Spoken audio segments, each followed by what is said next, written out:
नमस्कार, आप देख रहे हैं स्टेट न्यूज 18, देश का सबसे लोकप्रिय चैनल, और मैं हूं नेहा शुक्ला आपके साथ। आइए बढ़ते हैं आज की खास खबरों की ओर। शराब का मसला भी ऐसा ही है, क्योंकि एक सामाजिक विषय है। तो जब सामाजिक विषय है तो इसमें आपको वो बातें आप बोल सकते हैं जो पार्टी के एजेंडा में नहीं है। तो मैं बोल रही हूँ उसको कि एक शराब नीति बनानी ही पड़ेगी। भारतीय जनता पार्टी को, कांग्रेस को और वामपंथियों को, समाजवादियों को, आप पार्टी को, जिसमें मैं चाहती हूँ मध्य प्रदेश मॉडल स्टेट बने, मध्य प्रदेश ही अगुवाई करे। कई योजनाएं शिवराज जी की हैं, कन्या विवाह योजना, तीर्थ दर्शन योजना, आपने देखा होगा, जिसकी दूसरे राज्यों ने कॉपी करी और ये कहा कि हम भी करेंगे।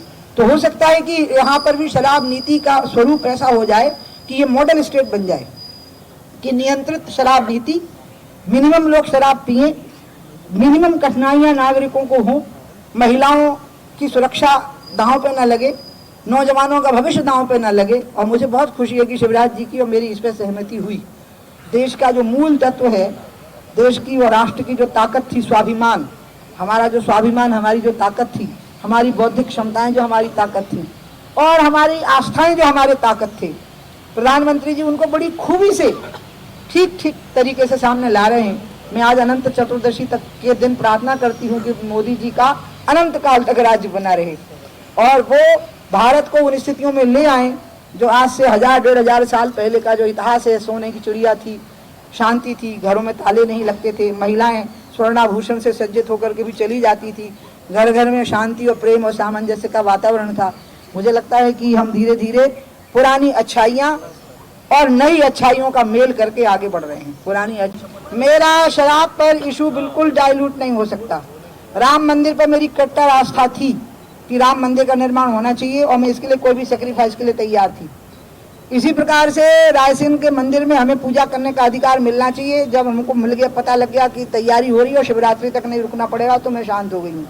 इसी प्रकार से शराब के मामले में मेरा ये मानना है कि बहुत ही नियंत्रित शराब नीति होनी चाहिए और तब तक मेरा कथन जारी रहेगा। मैं कहती रहूंगी, प्रयास कर स्तर में आरक्षण मिलना चाहिए और उसके साथ 10% सवर्णों को भी गरीबी के आधार पर, वो उनको पिछड़ा ही माना जाए क्योंकि वो आर्थिक आधार पर पिछड़े हैं, वो मिलना चाहिए।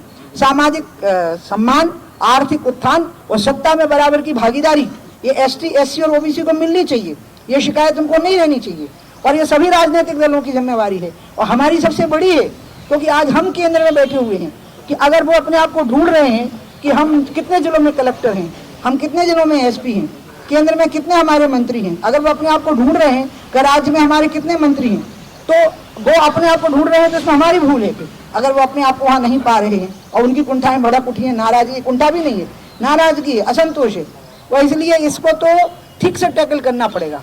पढ़ाने के लिए लोगों को मशक्कत करनी पड़ रही है, अपने पेट काटने पड़ रहे हैं प्राइवेट स्कूलों की फीस देने के लिए। अस्पतालों में लाख 2 लाख रुपए दिए बिना सांस नहीं ले पा रहे हैं गरीब लोग, मकान बेच रहे हैं, औरतें अपने मंगलसूत्र बेच रही हैं और सरकारी योजनाओं का कोई लाभ, कोई रिलीफ मिल नहीं पा रहा है। ये चीजें अगर दुरुस्त नहीं की तो ये असंतोष के रास्ते निकालेगा, अपने भड़कने के, जैसे ज्वालामुखी जो है वो अपने रास्ते निकालते हैं भड़कने के। तो कहा था कि आपकी संस्थाएं सेवा की और शिक्षा की बहुत अच्छा काम कर रही हैं, लेकिन अगर इनके माध्यम से धर्मांतरण होगा तो आप लोगों को निकलना पड़ेगा मध्य प्रदेश से, क्योंकि वो जानना चाहते थे कि वो यहाँ सुरक्षित मेरी वजह से रह पाएंगे कि नहीं। तो मैंने उनको कहा कि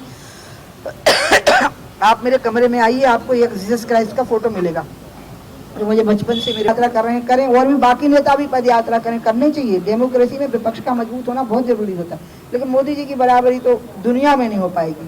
वो तो दुनिया के अनोखे नेता हैं और मैं उनको, उन्हीं ने कह दिया ना, मैं तो छिपाए हुए थी मध्य प्रदेश में कि मध्य प्रदेश को एड्रेस करते हुए कि उमा भारती को तब से जानता हूँ जब से वो 12 साल की थी, और वो इतने स्नेह लोग मेरे बारे में बोले तो लोगों को पता ही नहीं था कि मेरे प्रति वो कितना स्नेह रखते, मुझे पता था। तो इसलिए मैं तो उनको बहुत पहले से जानती हूँ। वो जिस तरह से हिमालय से लौटे, बीच में कुछ दिनों के लिए हिमालय चले गए वो, और फिर जब वो लौटे हैं और जिस तरह से उन्होंने अपने आप को डेवलप किया है, शरीर को, मन को, और उनको भगवान ने जो शक्ति प्रदान कर दी, उसका जो बैलेंस बनाया उनने, शरीर का, मन का, शक्ति का और बुद्धि का, वो तो दुनिया के अनोखे नेता हैं, विश्व लीडर हैं। वो अभी वो टेक्निकली भारत के प्रधानमंत्री हैं, नेता वो पूरी दुनिया के हैं। पूर्ण शराबबंदी मैं मानती हूँ, लेकिन आप ही लोग मेरी हंसी उड़ाते हो फिर कि ऐसा कभी होता है। मेरे हंसी उड़ाने वाले लोग भी हैं। हाँ, तो मैं तो कहती हूँ ना कि जैसे बिहार के लोगों को कोई दिक्कत नहीं है और नीतीश कुमार ने कहा भी कि ठीक है जो होना होगा होगा, लेकिन मैं शराबबंदी जारी रखूंगा। तो मैं तो उसी स्टैंड की कायल हूँ। जब नीतीश कुमार ने लिया था तब भी वो हमारी पार्टी में नहीं थे, तब एनडीए में नहीं आए थे वो, लेकिन मैंने उस समय भी उनकी मंत्री थी और खुलेआम प्रशंसा की थी मैंने उनकी इस बात के लिए कि आखिर उन्होंने हिम्मत तो करी करने की। तो मैं तो चाहूंगी कि ऐसा हो।